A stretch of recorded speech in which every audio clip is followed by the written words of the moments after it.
Second game of the day coming your way, Fnatic Rising versus Kova. And honestly, I think, the predictions speak for themselves. Very few people, in fact, no one has gone for Kova in this particular matchup. But that's not to say Kova aren't a good team. It's just that Fnatic Rising do feel like they've hit their stride again. Now they've got pride back in the team. They're looking much more like the accomplished Fnatic Rising that we've seen in previous splits of the NLC. And almost like that untouchable version. I wouldn't say quite as dominant as previous, but when you've got names like Forbidden, when Pride's playing at his best, Fnatic Rising do feel that much more of a level above the rest of the competition in their group right now. But I think that's the thing, is they're definitely performing well, and they're definitely one of our top teams, if not the top team. But I still kind of expect more. You said it yourself. They got Forbidden on the roster. They got Rux here being. I expect this team to look like an EU Masters winning roster, and they don't yet. I think even in the games they've won, there've been messy moments. And even in the last matchup against Kova, Kova found windows back in the game. Now, it wasn't enough, and Fnatic very much are still coming in as heavy favorites in this matchup, but they're not infallible, and they still have issues to work on. And I really want to see that as we head towards the later end of this second round robin. I honestly think that if you're going to hit Fnatic anyway, it's going to have to be the bot side of the map. The two new guys coming in, and it feels like Tiara on the other side does have what it takes to make these playmaking moments, to get these engages that the team needs. And it's been a lot of times when Kova wins, it's that Tiara usually always comes out as MVP out of it, whether it's a Galio or an Alistar.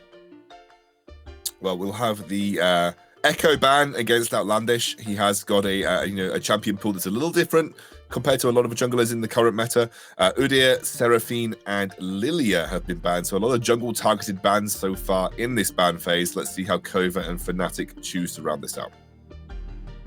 Seeing the MF ban come out, I think it's actually an important one, because one of the things, as Trouble just said, is the importance of Tiara. But I think both teams use their support in a similar way. They'll often roam, they'll look to set up plays on the map, and instead of being, a jungler ganking, it'll be a jungler and a support. And I think MF provides priority in the lane and allows your support to walk free. And I think that's going to be something really important when it comes to this bot lane, because whichever support can pull off these roams likely is going to be able to get their team ahead. We'll see where Fnatic Rising choose to go with their first pick. I'd be surprised at the Lulu, but could be plenty of things left on the table. Shout out to Lingard for that one. Not quite the Ornn, but close. I was about to say something like the Kai'Sa could be very blind pickable and the first pick. I think the reason why it was shut down in the previous draft is because the Azir had shown really early, so it was a little bit dangerous to pick that. Kai'Sa is still the S tier ADC that anyone could and should be blind picking because it's extremely strong. Now there's of course picks like the Talias, the Pantheon still up in there. I think I'd like to see a bot lane answer here. I think a lot of people have gone for the likes of Aphelios and Thresh into the Kai'Sa. I think Ashe isn't quite, I'd say, as excellent as just dealing with the Kai'Sa flying into her face, but she has a lot of tools to set up plays and is still going to be able to try and contest that priority in the bot lane. I think that's what's important. So don't necessarily have to pick up the support here. I think waiting to see what the matchup's going to be could be good if they don't want to go for that Thresh. And you could look to prioritize things like that Pantheon, like that Talia, or in this situation, the Renekton. Well, Renekton's a strong pick. Still, strong overall. Obviously, he's got, I think, seeing some nerfs and has seen some nerfs as well. But overall, Renekton's still a great top lane pick for Tati on the top side of the map. Ashe coming through, as you said. Let's see where the final rotation comes through. Pantheon, which is still available, will get locked in. I wonder if you just secure a support for your Kai'Sa at this point in time. I don't think you need to necessarily. I don't think you want to blind it. Okay.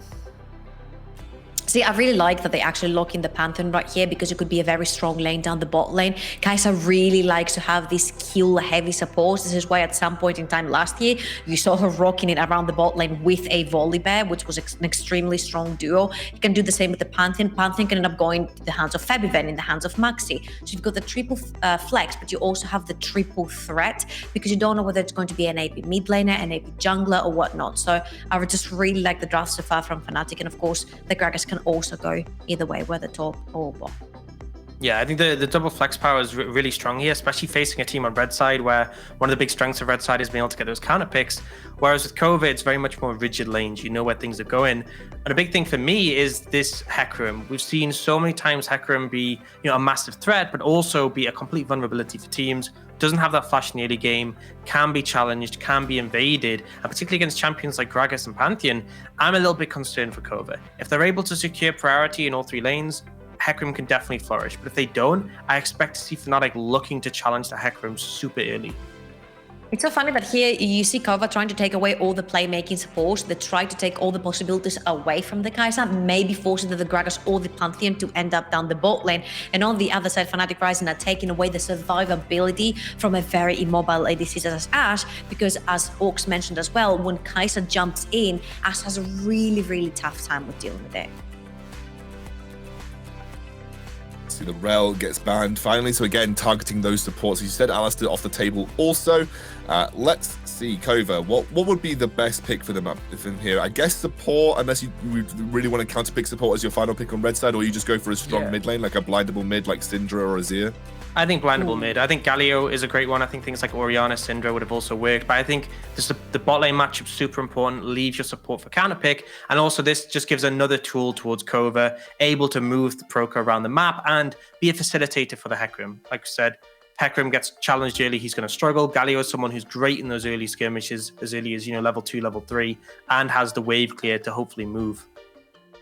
I also really dislike the Galio in general, no matter where it ends, because even though it could be a flex towards the mid lane, it's also another tool that you can dive the back line with or protect your Ashe, depending on how the fights are going. But this is going to make this significantly harder, right? Because the Ashe will not be able to approach the fights. The Galio will only have to jump in the backline with the ultimate, and it's gonna get a little bit tougher. Azir is one of these champions that's very obnoxious to deal with, especially when you're in really small choke points. So we'll see how Snurmy on this Ashe are gonna be dealing with it. Yeah, it's also, as you both have alluded to, a flex for Tiara. He's played it so many times in the bot lane. Like he can play that. Galio is moderately likely to do so if given the opportunity. And it looks like with the Syndra getting locked in, which I would not be surprised to see locked in to round out this Kova Esports composition, that it will be Tiara playing the Galio on the bot side of the map. But it is also Gragas support for Rux here, or Pantheon support, I guess, one of the two. But yeah, I'm almost certain it's Gragas support for Rux. So we have a Gragas Kai'Sa lane. It's going to be Maxi playing the Pantheon in the jungle. And now we have our 2 compositions rounded out. Now, I want both of you just to have a brief closing thoughts on these compositions. What do you make of our 2 rosters, and who are you favoring coming into this? So I think I'm going to be favoring Fnatic because obviously coming in stronger. I think their composition has a lot of early tools, but it also has the scaling that's going to kick in later on. I feel like Kova are on more for timer, and if they don't match the pressure that Fnatic offer, I think Fnatic just sweep this. This is where I wanted to say that I like Kova's composition more, because I am a huge Renekton fan, especially when he hits the gold drinker power spike, which means a lot more pressure around the dragons, a lot more pressure around the mid-game objectives. Syndra really shines on that one mythic item as well, same as Hecarim. Ashe with a lot of poke, and then Galio being able to join the backline and give all that space that Ashe needs in between her and the opponent team's carry. So yes, I agree 100%. Kova is on a timer, but if they do hit it, they have a really strong composition. Yeah, I think Kova have drafted a relatively strong comp, as you said. My eyes have just got the Fnatic blinkers over them, unfortunately, in the sense that it doesn't matter what comp you've drafted, you're still going into Fnatic, who arguably are just the better players on paper. But again, Fnatic have lost, clearly, so have Excel. It's very clear that the Academy teams are not playing at that dominance that they were previously. And Kova have been... Pride is on 100 win rate, right? Yeah, Pride is on 100% win rate. You're correct there. Once Pride's been back in the roster, is 100%. But look, I'm dilly-dallying too long here. I'm going to hand it over to our boys to get into the cast. Thank you, Excantrel. Really enjoy it when you dilly-dally. Hello. We're getting ready to go into game number 2. What does that even mean? I'm going to do a bit of a cop-out here, because I actually agree with Trouble. I really like what Kova's comp I've got together. Like, taking the nameplates off, I'm like, wow, Red side have a really nice comp. But then you put the nameplates back on, I'm like, wow, Fnatic have a really nice comp. Like, it's actually, it's really hard. And I hate kind of having to judge it like that. But honestly, like the desk was saying, Kova's comp's great if they can keep pace with Fnatic, but you got to keep pace with Fnatic. That's hard. Yeah, and here's the other part that Asia obviously this time opting in for the execute as well, so he doesn't mind trading out with longer extended trades against Proga as well. So he can win out on some of these trades because you just haven't really been able to go for the electrocute on Syndra yet. You really need that face rush. You benefit from the mana flow band as well, so you can kind of have that priority there as well. Pride on the Nav will be able to get the priority against the Renekton as well. So this is where I see the problem is that, yes, you got great engage and pick potential with Kova. The problem is here that you need to be able to pull the trigger, and for that you need priority. So if you're able to continuously have the priority for the lanes of Fnatic, and you have the global Pantheon as well, so you're never really safe if you try to push too far forward after 6. That's where I get kind of worried. So yes, I can see why you could be favoring Kova, but I actually agree with Orcs here. I am on the Fnatic draft, nameplates on and off. Alrighty, well, bit of agree to disagree on that one, my dude. As they'll start this off, Maxi's gonna start on his chicken camp, get himself some nuggets, and then head out towards that red side, pick up the red buff. And both of these junglers, actually, wait, hold on, Maxi's invaded. I am such a donut. Oh my lord. So let's do this for a job. I would excuse you and said you had UKLC Super Week, but you weren't even on half of that. So. Yeah, I did yesterday. I missed 2 of the days. God damn. Me talk about game. Me do that. I want to see if we get this split map because it doesn't look like we're opting into it. As you can see, Maxi's just pinging down on his own red side, so we're not even getting a split map. We're just having a look at. Ooh. Yes. Having a look at Maxi actually gain. Sorry, I wanted to see if that actually panned out to be something. Should not stop. But yeah, you are going to get 3 buffs onto Maxi here as well. With the priority and the top side, it's hard for Outlandish to even go into the blue side for himself. It's hard because Proga is being shoved in by Febivin as well. So, as I said, once again, yes, this comp can look really nice. The problem being is, it's so hard for you to get priority. And with no priority, it's hard for the Hecarim to flourish, and it's really easy to be Maxi right now. Like, you don't win against them in these duels just because you need to constantly keep in mind that the laners can be there before your own laners. That is the problem, and Outlandish is going to get a 5 camp start, and Maxi quite happy just to walk around the map and pick up as much jungle as possible. Heading to his blue side, not going to reset or start the respawn timer on his Krugs, which actually I do find slightly interesting because Krugs, you want to kind of get them on a respawn as quick as possible so you can get the maximum experience from them. But for now, opting to go in top side and seeing if Outlandish was on this crab, make sure he picks that one up and got himself a free blue buff to go and do. He actually has the chicken spawn time. Oh, this is so tragic.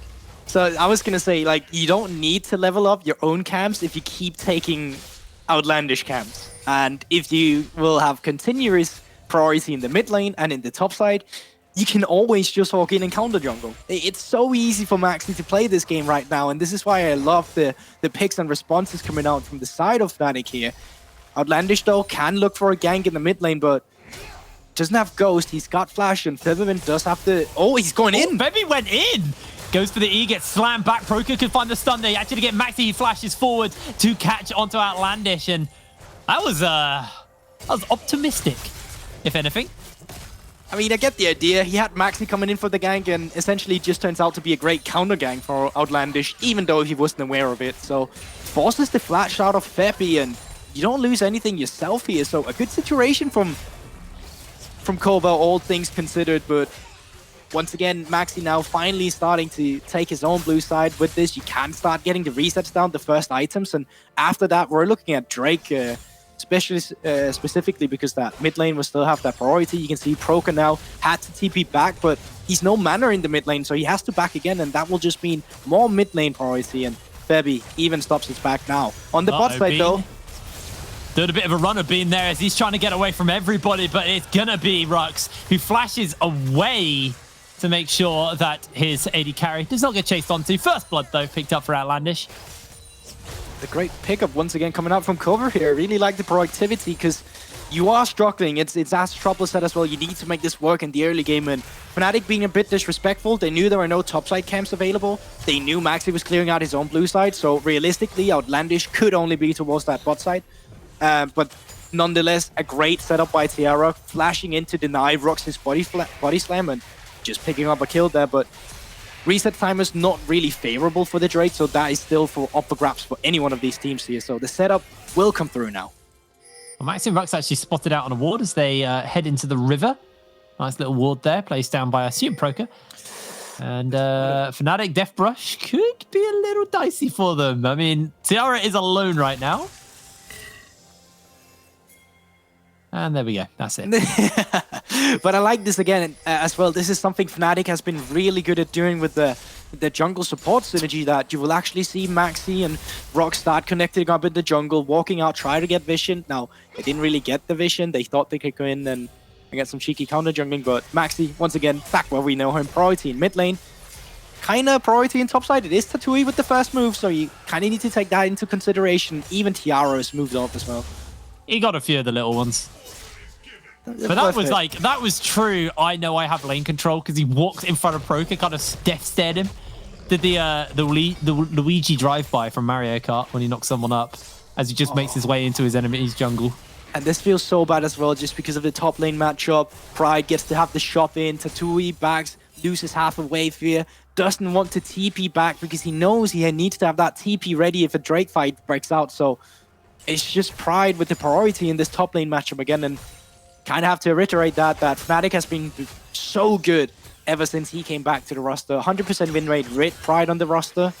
So obviously a man to watch out for. I'm going to be very nitpicky here. And this is the one thing. Maxi still hasn't taken those Krugs.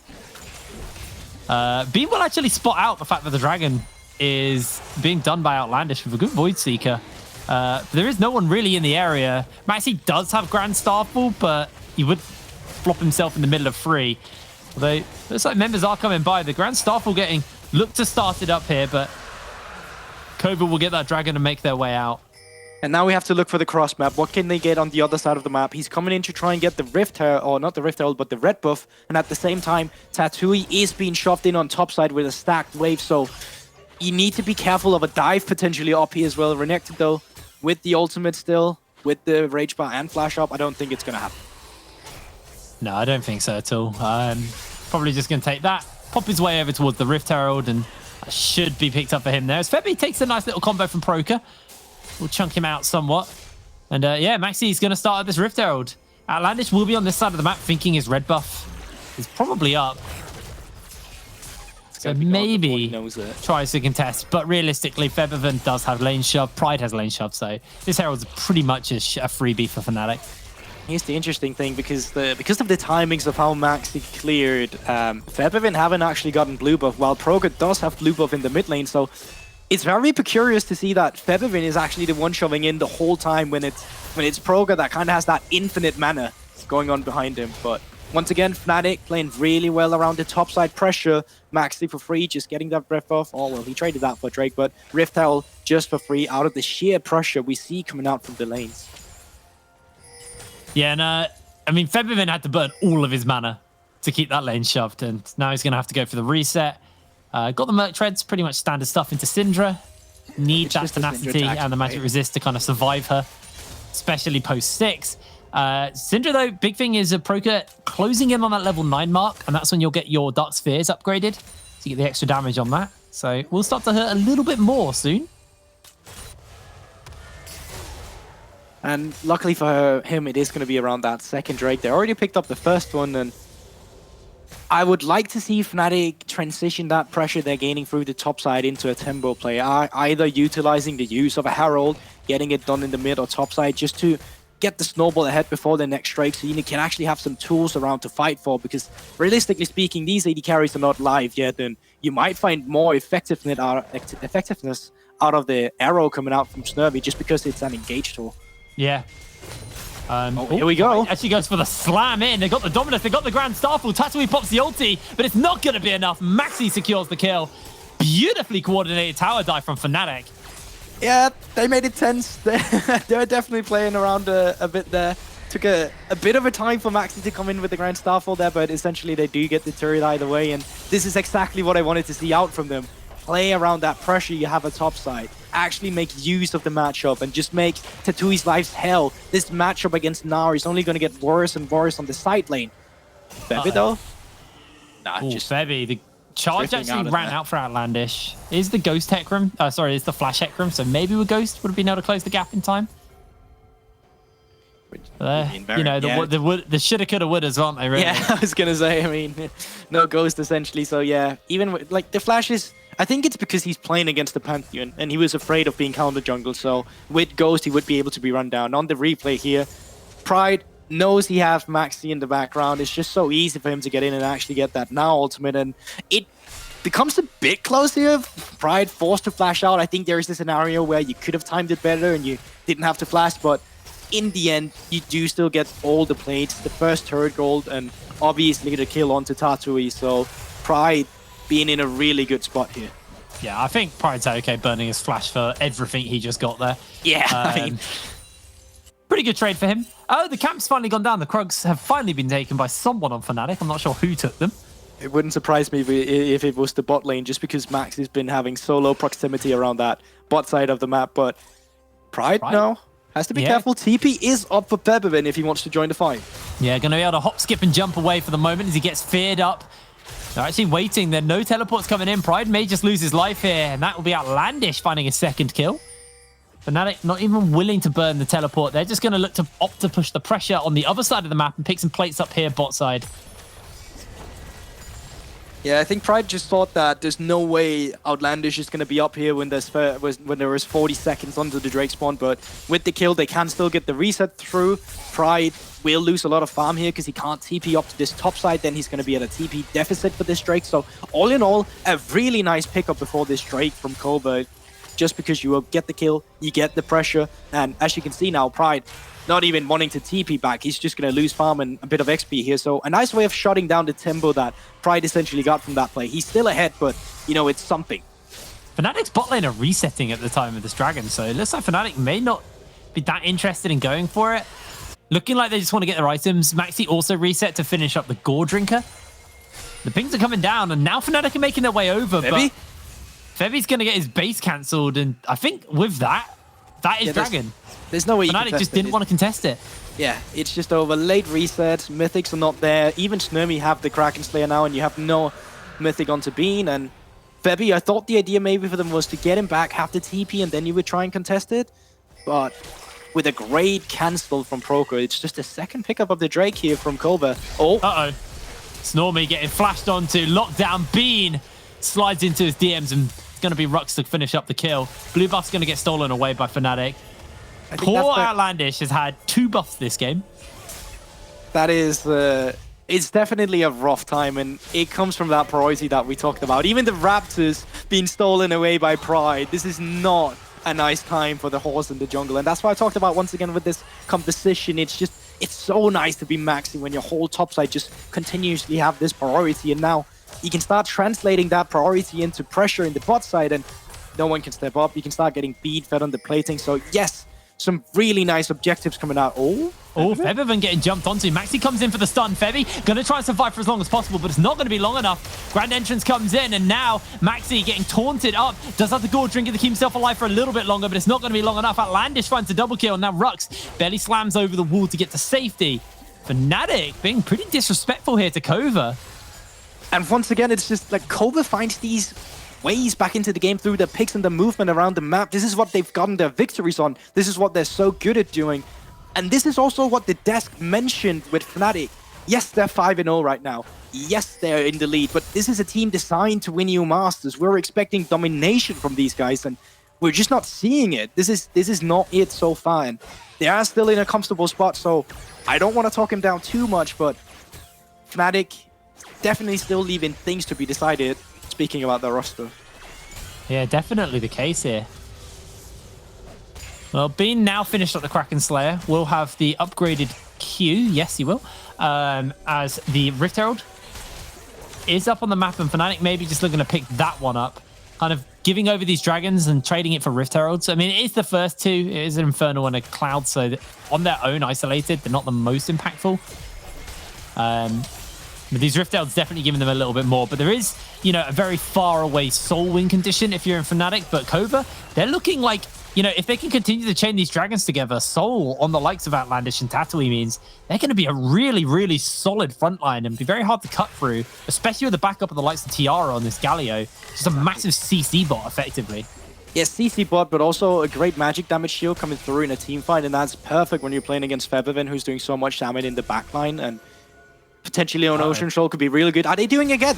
Yeah, Bean's just going to get himself caught out, trying to jump away. Tiara flashes forward, gets the turn, gets the cleanse. Enchanted Crystal Arrow means there is nowhere to go. So the Unleashed Power comes down, and Outlandish 5-0 on the pony.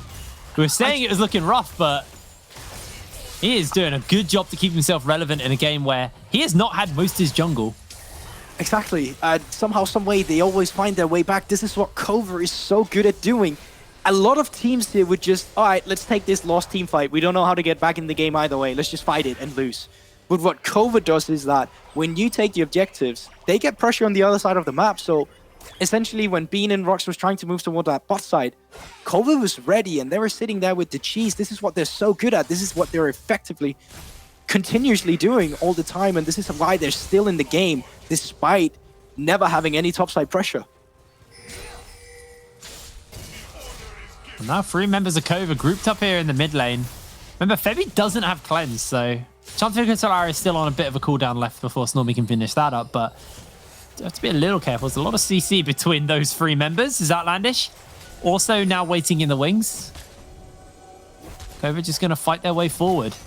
And the real cooldown, or the real moment these cooldown needs to be ready for is in 1 minute around this strike. So that's why we're taking a look onto the map here, that most of the players are moving out to get the pressure, to try and come in and get the vision. And key part is here that none of the top laners have TP ready. That's why you see Tatui was trying to move down in the mid lane. Now he's moving back up to top, and that means that Pride will have the priority to move first. That means that Fnatic will have this priority around the Drake, and it can be a tough matchup for Kova to get this Drake now, unless they find one of the picks we've seen them get so many times. Now they're going to use this Rift Tail just to force their way into the mid lane, get some priority here. Scatter the Wheat not going to hit anyone, and this might be our first 5-5 of the game. Rux comes over the wall, actually looks to separate everybody up, but Proker and Snormy able to survive. Now the taunt's coming down onto 2 members. Rux is going to lose his life as Proker's the one to cash in on the kill, and now no support available. Kova should just turn this into their 3rd dragon. Fnatic kind of caught sleeping a little. What was that? That was so uncoordinated. No one was ready to dive in the backline. I think he thought he had been ready to jump in. Maxi with the Starfall, but Pride didn't have his Narbar back then. He still needed half of it to turn Mecha, and that should have been a fight that Fnatic could take, but Rox just being a bit too trigger happy there, and Kova quick to capitalize on it and punish him. And now on Soul Point out of nowhere in a game where they really shouldn't be at this point, but somehow they are. Well, you can see the fight in the mid lane onto Bean earlier, and Rux. This is one of the times Rux died. Currently 1-3. Not have a good time, but it's just one of these cheese we see. And now here, Rux, like, it is a beautiful setup. I'll give him that nice combo. You force the flash out of Proker, but this is just not it. This is not the fight to do it. Just wait for that Drake and then do this turnaround. Your team fight composition is perfectly built for dogpiling onto them, but you decided to do it around the mid lane. It was just such a peculiar way to do it. It's what we needed to see from Kova, was them get control and not let Fnatic dictate the pace, because Fnatic's comp ultimately is going to be better as we move later into the game. But Kova now getting towards the Soul actually extends the timer on this game massively. And now Pride got the ultimate. Here he comes, Maxi's coming in. Tiara's coming in. Fnatic are bringing multiple members, but a big taunt is going to connect underneath the tower. There's the Enchanted Crystal Arrow onto Rux. Maxi has to dodge away for the moment, but he is being chased down. The charge comes in as Outlandish gets himself another kill. Pride has to stride break into safety. And Kova able to defend their tier 1 tower. They may have to give it up here, but they got a free kill on it. Meanwhile, in the mid and the top lane, Snormy and Tatui are going to be able to take down these turrets, or at least do significant damage to them. Snormy should be able to pick this one up. Has a fair amount of attack speed. He's going to give it up, though, actually, with Rux. Yeah, afraid of Rux in the background. Realistically speaking, he could be pathing up towards that top side, so... But decides to play it safe, and you know what? That's fine. There's no reason to risk it all just for mid lane Turi, but at the same time, Kova really winning out on that exchange, and out of nowhere, Outlandish, he was 2-0, he was 4-0, now he's 6-0, and they knew this. Tiara walked over a wall. They knew what they were walking into here on the side of Fnatic, and even this taunt is beautiful. The arrow onto Rocks as well, just meaning he can't do anything. And Maxi really feeling the nerves of Pantheon here, no longer tanking turret shots anymore. So it was just a bit ambitious once again from Fnatic, and Kova being ready for the play the whole time. They're really good at reading the map. Yeah, Kova really are. I like incredibly so. We got 2 minutes 30 until this Ocean Soul comes up, and when you got a 6-0 Hecarim who's closing in on the Sterex, he's got the Triforce, that plus Ocean Soul is going to make him so hard to kill. The same for the Renekton, got the Gore Drink, so a lot of healing there. And no one is willing to dive into the grievous wounds yet on the side of Fnatic. They're so desperate for getting the second items before this fight that we might not even see it, but realistically, one of them should. Like, you really, really need some grievous wounds. Also, if you lose this soul, you're against Ocean Soul, those grievous wounds are going to matter even more. It's like priority number uno towards that next objective. Now, one thing that you have to keep in mind is Fnatic do have a very, very quick Baron. Azir plus Kai'Sa, actually nasty. Especially when you got the Liandry's, but it does feel like it's a little bit of a ways away before Fnatic can even think about doing that. And Kova, on the other hand, you got a Kraken Slayer Ashe, you've got the very, very fed Pony, and if they get Ocean Soul, they can basically indefinitely Baron dance because they have just enough regen to start it and move away. Yeah, for sure. You can't let them get that Ocean Soul if you are Fnatic. And with 1 minute and 20 seconds until it spawns, we will see the priority being given by Kova towards that bot side of the map. But right now, it is just Fnatic's. You can see they have the wards around it. It's basically their area, and they have the minions pushing this whole time. Now, with the reset coming through, that does leave open a window for Kova to walk up towards this mid lane if they want in and get their own ones. But obviously, they need to get their own resets through before this fight. And once again, that means Fnatic will have this priority, and they should be able to take this side if you're Fnatic. If you're not, I don't want to say into it again, but if you're keeping your cool more this time. I mean, you can say it. It's fine. Some of these engages have been questionable. We take stock of actually where we are item-wise just before this fight starts. Hurricane now finished up into Stormy. Proker's got the Archangels fully stacked. Stopwatch picked up for Outlandish, so you can tell that he's ready to fight. Tatooine has gone for a reset, hasn't quite got the Sterex, unfortunately, for himself, so a little bit of survivability cut away from him. And with this turret up, it actually does just slow Kova's advance into the area. And that's actually really big for Fnatic. It is slowing really big. Kova down from getting close towards this dragon as it spawns up in 10 seconds time, and that tower may just be enough to stop Kova from even getting close. But at the same time, I feel like you are in a spot where, as Kova, you don't mind walking up and having one of your frontliners face shake. Critically, there is no executioner or any grievous wounds on the side of Fnatic, so this Renekton can stay relatively healthy towards it, but great zoning coming through from the rest of Fnatic, and Pride on the flank here. Yeah, he's looking for it, but Outlandish looks to jump in onto him, tries to get himself the slam back, but it's not going to be big enough. There's a big cast to spread the fight apart as the Galio exits the fight, joining onto Snormy. Tatooine able to jump away as well as he flashes to safety, but Bean able to collect in on the kill as now Outlandish next up to be fired away as the Grand Starfall gets used by Maxi. Fnatic get the inside track onto the lane.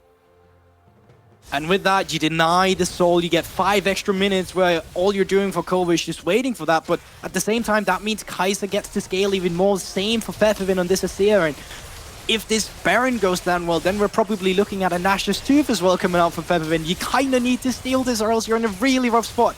Outlandish, no vision. They're coming in for the taunt. They're coming in for the fight. Febby's looking for Snormy. Snormy's going so low, but he's out of the fight. The Baron is stolen. Kova, make the miracle happen. A teleport coming in, and that might be a little bit too much. Taunted into the wall, smashed down, and Proker will lose his life. Only 2 keep the Baron. You know what? Outlandish is a hero, but you did not have to die 3 members for that, and specifically not that teleport as well coming in from Proker after. That seems a bit miscoordinated there, but great steal from Outlandish that really keeps them in this, and it looks like we start the fight here, but the pressure. Pride is in the background, and they have full intel on Costas, so they try to turn on him, but they just don't have the damage to shut him down yet. He flashes out, and then they're just too split off. You can see they're not willing enough to go for this fight. Snormy being a bit, chunked out from the fight just before for priority, and with this, they're moving into the Baron and actually 50-50ing. And I gotta say, a really impressive steal coming out from Outlandish. He basically had no vision up until this point. Tiara just flashes in to give him the vision. And Yeah, I think Snurby gets out with his life here. You just need to back the TP. I have no idea why it's coming through now. Like, this is very interesting. So, hero play from Outlandish, but too many members of Kova realistically still dying, and that's a lot of kills going on to Fnatic. Oh, Febby. Oh, Febby. Flashless, just about dodging away there. And now Kova, they've got the area in control, but it is a long time until we do see a Rift Herald. Sorry, a dragon, whatever this thing is. Thank you. Yeah, that thing. Well, that spawns up, so it will be a little bit of a while now. Only Snormy actually got the Mara buff. Tatooine respawned a little bit too slow, but finally this tier 1 turret goes down for Kova with the help of that Baron, and that's big because the reason Fnatic were able to get the last Baron was they had a tower that was fairly far up in the lane, allowed them to back off defensively, and then jump towards using a rift, their own Baron tower off the back of the Azir. So with that, they were able to shove the lane up. I want to see Kova get control of the area sooner. They were very, very hesitant to move into the Dragon Pit until about 30 seconds before the dragon spawned. So this time, you got about a minute. Get into the area and get control then. It's already lit up blue with Fnatic wards, and you do not want Fnatic to start stacking these dragons because Ocean Soul for Kova is a real big game changer. It really is, especially specifically with the champions they also have, like also with what Fnatic Rising wants to do with their team composition, which right now is team fighting. You have the ability to open up the map, but without that Baron buff that Outlandish stole, that you don't really have to worry about that. Now, Febby did a really good job of having this mid lane pushed out and then coming in with the Azir turret in the mid lane, constantly giving Fnatic prio. So if they're able to do that again, it's going to be really hard for Kova to walk in onto this, and I think he's going to walk up and get that turret ready right now. Yeah, he's going to look to place that down, but Tiara's doing his best to try and zone him away from even getting near that structure. As Proker's off in the bot lane, just shoving away. Got the Blighting Jewel, or the Blighted Jewel, or whatever it is. Part of the Void Star, so they've got some extra magic pen to work with, as long as those, as well as those Sorcerer Boots. Is Outlandish on a flank here? Rux, have to be careful, may just get delivered back. They're looking for the taunt. It's not actually going to quite hit, as it does on the tail end, but not big enough. And now everything getting led into Pride. Pride has to use the stopwatch early, but that is the Enchanted Crystal Arrow down now on the side of Kova, although Pride is going to gnaw out maybe a little bit too early for this dragon, although Pride looking to chase in here, can hop forward, but the slow's coming in from the Ashe will deny him for the moment. The turret comes up from the Azir, but this time Kova have already got their way into the pit. They're in the area, so not being completely zoned off. They're working with the Vision. Fnatic trying to move in blind here. There's a lot of poke coming out. There's a lot of things you have to dodge. Outlandish still got the charge. There is a ward inside the pit, so Fnatic will at least see when they get started. Continuing to layer the damage into Rux as he is slowly but surely getting poked out here. Dragons are already been started by Outlandish, and the Grand Starfall's coming in. They're looking for the fight right now. In the middle of everyone, Tiara gets a big taunt off on the fort. The charge comes in. The Galio is big, and Proker's already going to lose his life to Tiara. They're trying to zone away for the moment here, and Kova continuing to fire away onto this dragon. Outlandish inside the pit. Pride is about to gnaw out. Can they get the taunts off in time? The dragon is secured. The healing is going to be big. Featherman's going to lose his life. And Kova are going to wipe Fnatic off the map. 4 members of Fnatic go down as Kova get the soul. I can't believe what I'm watching right now, and they're doing it so well from the side of Kova. They're playing beautifully around with the ground. You constantly see the slow coming out from the arrows with the Ashe, and then being followed up by the damage for Proker, who's landing the easiest Syndra Qs of his life. And I mean, that was just a beautiful setup here. Also, Proker coming in with the best 3-man, maybe even 4-man stun you could get there. That just was so easy for Outlandish to come in and get that Drake. And with this now in mind, with the Elder being the next objective, you gotta feel confident as Kova here. Just watch Tiara's taunt. 4 members, boom, all taunted into the charge. Watch the Proker stun later. That's what I'm all about. So you see this fight going on, and then look at this. 3-man stun onto the front line. It's absolutely beautiful. Being chased out by Tatui, and they're so desperate on the side of Fnatic right now that they're just trying to flash in and kill Outlandish, try to kill the Drake, but just not enough damage. The setup was just perfect for Kova, and this is what they've done so well. They played around the fog of war, they played around the setup, and they got the soul here, but there's still a game to get. It's not over yet. No, it is not at all. But it is definitely now starting to look a lot more comfortable for Kova. There is obviously the scaling we talked about. With the fact you got the Ocean Soul, though, it just makes life so hard, even with the scaling, to cut through the likes of this Galio, this Renekton, and this Hecarim. You got Sterix on both the Hecarim and the Renekton now, as well as the Gore Drinker on the Renekton. The stun is gonna land. Not really gonna have too much follow-up. Pride about to gnar out, so you need to be a little bit careful of that one. And actually, Pride looking for the slam here. Snormy remains untouched for the moment. The Tiara jumps in onto the front line. There's a massive slam back as here comes the Galio. Fnatic getting zoned away. Pride's hellfire is just a sliver. And Kova do answer out. Nobody dies yet, but it was close.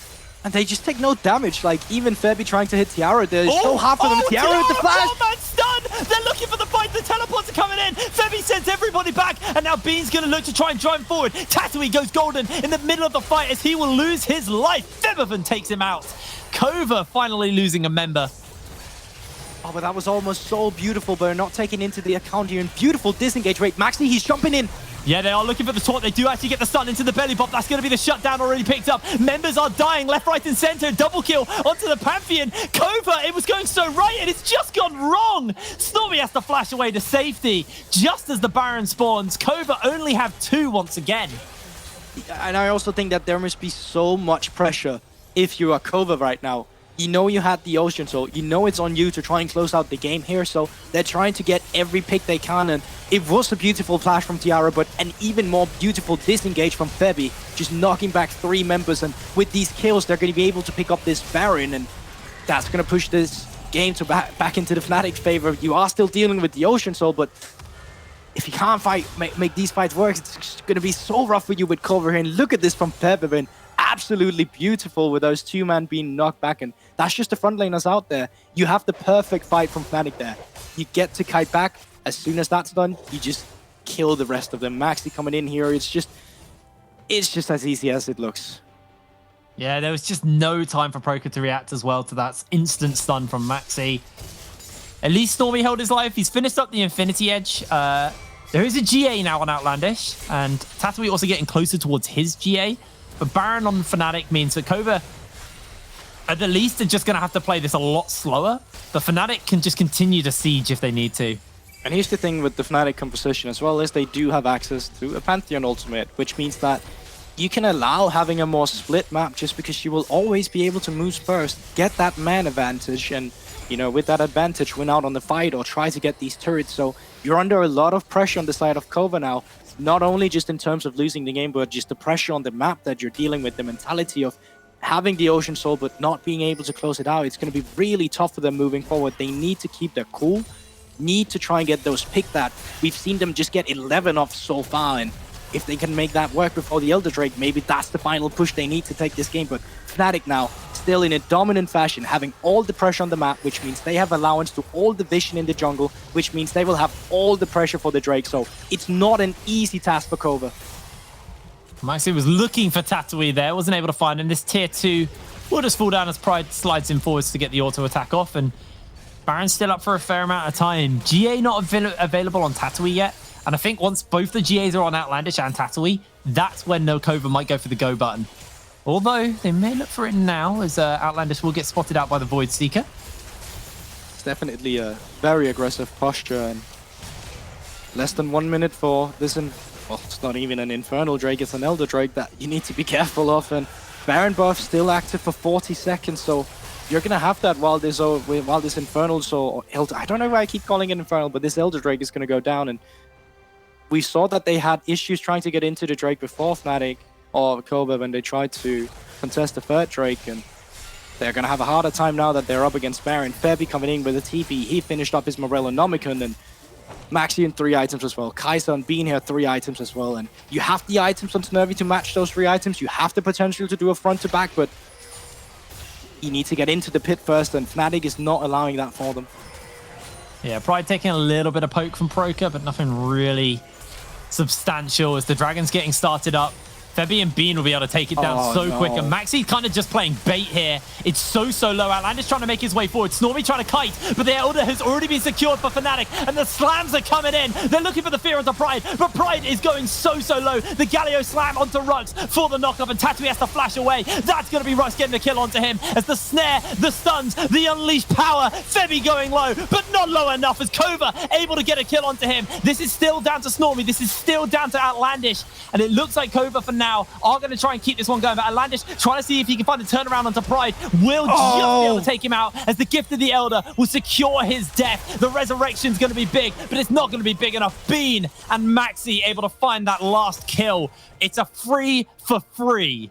But you see the work of the Ocean Soul there, even with the Elder Soul on Fnatic, they're not able to just clean it up. They're still taking losses in this, and Maxi being a bit too far forward here, being caught up by the arrow, but Fnatic will still secure that Drake for themselves, and we go back into the fight. It's beautiful Nara engaged, but Pride still being taken down. And look at Tatui, how long he stays alive before falling down to the burn of the Elder Drake here, and they're still taking this fight. Proker with a beautiful engage again, but look at this Q and stopwatch. It's these small things, it's the micro still from Kova that's keeping them in this game. They've probably had their best individual game I've seen from them all season as well. Yeah, remember, Kova right now, they are 2-4 in the standings. This is versus a tied team in first in this group. Really solid performance coming in from Kova right now. And it's, can they close it out, or will Fnatic be able to take the win here? We got Baron spawning up in 1 minute 20. I believe Elder will still be on for a little bit of that, which means contesting it might get a little bit harder. GA finished up onto Tatui. GA on cooldown for Outlandish, however.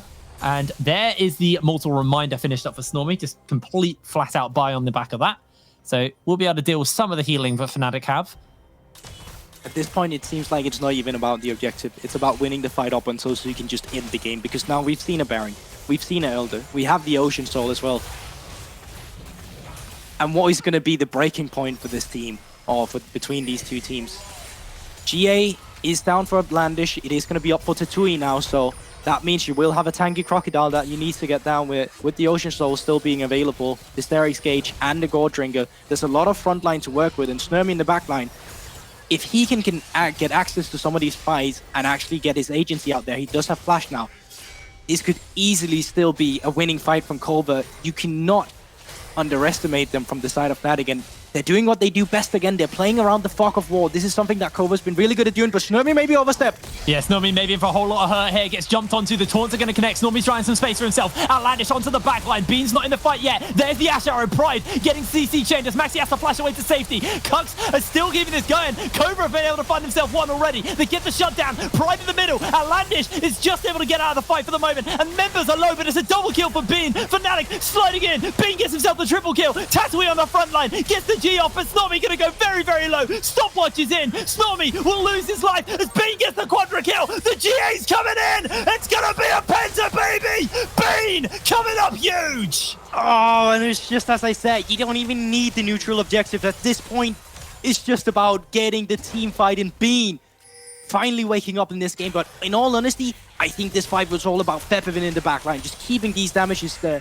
Keeping the HP bars of Kova low, and as soon as Bean felt comfortable enough, he was ready to go in and clean up for the pentakill, but it's still not enough to end the game. It's enough to get this Baron, but we're still going, Jake. We are still going. Let's have a look at that fight once again while Baron's getting done. And Sturmy being forced to flash out here is crucial. He can't really kite around that with a team fight now. He needs to always stay on the back foot, and that's the kind of problem you have with this Ashe. There's not enough room for you in these team fights. Rocks with a barrel, I think that actually helps Kova a bit. It pushes them forward. And you can see Febby in the backline now. Look at the damage he's doing to Proker. Look at the damage he's doing behind here. Bean is just able to dash in and get the kills afterwards. Even the damage onto Sturmy. It's all Febby. It's the easiest pentakill for Bean to pick up here. It's just being gifted for him. On a silver platter. Gonna get himself that penta as Proker's working towards his death cap now. Got double needlessly large rods, but let's have a little look at where Bean is item-wise. Oh, he's done. He's finished. So, yeah, who would have thought? Pentakill gives you a lot of gold. So, yeah, finish it now on Kai'Sa. Still missing a Rapidon's death cap onto Proker. If he gets that, there could be possibilities of you winning these fights. When I take a look at the items, not a lot of magic resist onto the side of the players from Fnatic Rising, so there's still that opportunity of you overstepping, going into the scatter of the week, and then just being, Syndra R button as many times as we have seen before. Yeah. Ash Arrow not going to quite find its mark. It is on a relatively short cooldown at this point, so not really the end of the world. GA's coming up for Outlandish, but not for Tatooine. And I think they're just going to look to force here. Rux tries to find the belly bop. Tiara Justice punches forwards, and actually Rux threw out the cask. They thought they could go for the play. They saw Pride in the top side. They knew Maxi was pushing a bot side, but they have TP up on the side of Pride. They have Maxi's ultimate, so they can allow themselves to open up the map like this, and it's putting Kova in a bad spot. They found all their ways back in the games through team fighting, so when you start splitting up the map, that's when Kova gets to have a hard time. A great Grand Starfall as well by Maxi, able to just get out after getting himself a free tower. Top lane tower also will be under fire, but expect action here. Although this is a bad time for them to have that Narvar timing out. It's coming in for the teleport though. Tiara already losing so much health. Pride looking to slam away, and that was a very questionable Galio ult by Tiara, but he will be able to get out as Bean gets himself a legendary kill. Now jumping in forward, looking for Tiara. Should just be able to get himself yet another double kill. Tatooine flashes in forwards, and Bean in the middle of everyone. Strides back, but is taken out, and now Snormy is just getting run down by Pride. Outlandish, the only one standing, will get a consolation kill onto Febby, as the GA Resurrection will come in, but the Ocean Soul, I don't think the healing's going to be enough here for Outlandish. He's going to lose his life, and there's the ace for Fnatic Rising, and this should just be the game. It was a 41-minute slugfest, and Kova really made Fnatic work for this win, but ultimately, they do come out on top of the team fighting, and they will take the base. And what a game coming out from Kova. Yes, they're losing, but I feel like they can be really proud of this, and as we talked about early in the game, there's still a lot to be left decided about this Fnatic roster. It's designed to win EU Masters, not even go to EU Masters, win it. And they're not at that spot yet. There's still a lot they need to work on if they're having games so close against Kova. Yeah, I mean, that was a it showed the strengths of Fnatic. Let's start with the positives there, right? Like, Fnatic are amazing at team fighting. Like, the coordination, the control of those fights was just incredible. Like, you could tell that the comms were clean. And there's definitely they were also challenged though. They were challenged by Kova, right? For sure. And that's the thing. Like, you can definitely tell that Kova, with a lot of new players, are not used to being in this spot. Like, essentially, they all came from Telia Masters except Outlandish. And I feel like you've improved a lot as a player over the course of one split, just from what we saw in the beginning to take Fnatic Rising to this point in time. So I think their experience is just lacking. Like, closing out the games, these last team fights, you can see with Fnatic, that was opening up the map. It was easier for them to take these fights and lay back with it. So once again, experience paying on for Fnatic, but I'm not convinced about this roster yet. No, well, it's time for us to earn some dosh. We got to pay the bill, so we're going to throw it to some adverts. See you in a second.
Well, the caster desk was certainly sweating at the predictions. It was a close game. Kova made Fnatic work for him. I mean, Kova gets Soul. They had a load of early game fights. Outlandish was 5-0 on the Hecarim.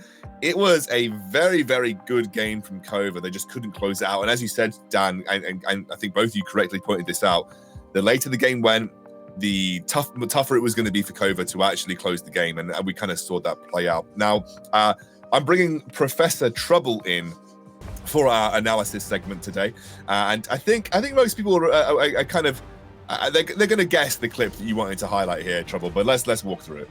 And it's for very clear reasons, right? This is right after the Baron has been stolen. Everything has it's all dissuaded, right? Everyone has gone back to the mid lane. They're trying to fight, and Fnatic sees an opening here because the Renekton is up in the top lane. Shapes, right here. The Renekton is up in the top lane, which means that the majority of Kova are bunched around mid lane. And Fnatic sees the opportunity to try and engage. So they pull in the Pantheon ultimate and grab Snurmy. Now, instantly, if you look at the backline, you see that Outlandish, together with the Renekton, are trying to come in for a flank. And Fabiven is really exposed. So here's what's going to happen. Outlandish is going to go in. He's trying to get the flank. Remember, this is the very, very fed Hecarim. And Fnatic are fighting without their ADC, who's just joining the fight. And Kova see this opportunity. They're going in. And right about here, I'm going to slow-mo this because Proker sees the opportunity to get Bean. He's going to flash in, ult Bean, and Bean curves around the E of the Syndra, absolutely and utterly smurfing this fight, and very slowly but surely gets a very deserved pentakill. I think up to this point he had also gone undying, 0 deaths on this Kai'Sa. Stellar performance from the Fnatic Rising ADC. Yeah, I think Bean had a deservedly MVP-worthy performance that game on the Kai'Sa, and really kind of pulled Fnatic up by the britches when they needed it towards the late game there. Yeah, it really did feel like a hard carry there. That U-turn around the E after the ult. I was so good. I mean, also like Rux has good performance in that fight. Like Rux has been a bit questionable through the early game, especially when he like E-flashed over the dragon, also the mid lane wall near the dragon pit, and then was like isolated by himself. But that fight particularly, he had some really good interrupts to the body slams. He stopped Tiara's taunt or at least he stopped Tiara channeling a full taunt onto Bean. So I think there were some moments for him in that fight. I think Fnatic really pulled it together in those late game team fights. Let's jump over to our interview with Pride. We can have a chat to him. Pride, I mean, Kova, they made you work for that game. What went wrong in the early game for you guys? Like, why was it not as clean as you would have wanted it to be? Well, first of all, I think the early game was actually fine. We managed to invade his red buff and his raptors, and we took, I think, 2 more raptor spawns, which put him heavily behind in XP. But I'm not sure. I think we just died to too many ganks, too many obvious ganks. And in the late, or like in the mid-late game, our decision-making in Makra was not the best, I would say. We showed a lot of weakness in those areas for sure. Yeah, I mean, specifically, let's talk a little bit about the mid-game fights around dragons, like especially. Was it a problem with Cool? Was there not a clear call about what to do? Was it just that you weren't setting up for the fights properly? What was the main issue that you were kind of going into some of those fights with? I think the main issue was our setup. I think we identified too late that we have to be the first ones on the objective. And we sort of have to keep them in the chokes and prevent them from entering, like we did in the late game with the Nashor and the Elder Drakes. Yeah, I think the successful dragon fights that you did have is where you were in that blue side jungle, you were preventing them from getting in, you were flanking with the Gnar ultimate. Yeah, and I think you clearly saw around the Ocean Soul fight when the Soul actually went Kova's way. When they were set up on the objective, it was much harder for you to get into the fight and find a successful play. So clearly you kind of, again, like I said, maybe figured it out too late. But you got to the late game, and that's where Bean really came online on this Kai'Sa. Was that something that was in the back of your mind? Were you always playing through the game thinking, well, we have got Kai'Sa late game. We know that we can win late game team fights. Let's try and play for that. Yeah, he was a very big Bean this game. I think it's not just the Kai'Sa, though. It's also the Azir. Like, we know that we have very good scaling also in the Gnar, and that the enemy team maybe doesn't have the best champions. Like, the Renekton comes to mind, right? So in the end, it just comes down to execution. We have the late game scaling. So even though they have the Soul, I at least personally felt like we can win fights pretty much always. Yeah, and it obviously played out with the Elder Dragon that you picked up there as well. It was definitely a close. I'm sure you would have wanted it to be cleaner than it was, but again, at the end of the day, a win is a win, and you're going to keep yourself at the top of the leaderboard for the time being. Anyway, obviously your Singularity are hot on your heels right now, despite you having that head-to-head advantage versus them. But we'll see how the rest of Group B plays out. But right now, Fnatic absolutely in the driving seat. Glad to see you guys back on form, especially with you back on the roster, Pride. And yeah, have a good rest of the split. Thank you. Bye-bye. I think there was some good discussion there about, the issues that had been going wrong, the things they need to work on. And you definitely commend them for when the game was going in the wrong direction. They did manage to bring it together. But I think it's just, again, our expectations for this roster, for this team, for this organization are sky high and will continue to be. And games like this just, they kind of shake that a bit and they kind of make us wonder, is this going to be another win for Fnatic? Because again, anything else is just a disappointment. All I just want to say is that Pride continues on the 100% win rate, so anything else is just details. No, exactly. Anything else is just details. But I like the point that you made as well, Orcs. I think, unfortunately, you don't want to feel this way. But with XL and Fnatic, you just do, because they have that weight of roster. They have the weight of the organization behind them as well. And so I think realistically, you expect them to perform, and I think that's what we expect from Fnatic regardless of the situation. But look, they got the win at the end of the day. For them, I'm sure that's all that counts. They can fix whatever happened afterwards. Let's go to a break. We're going to go to our third game of the day. We'll see you there.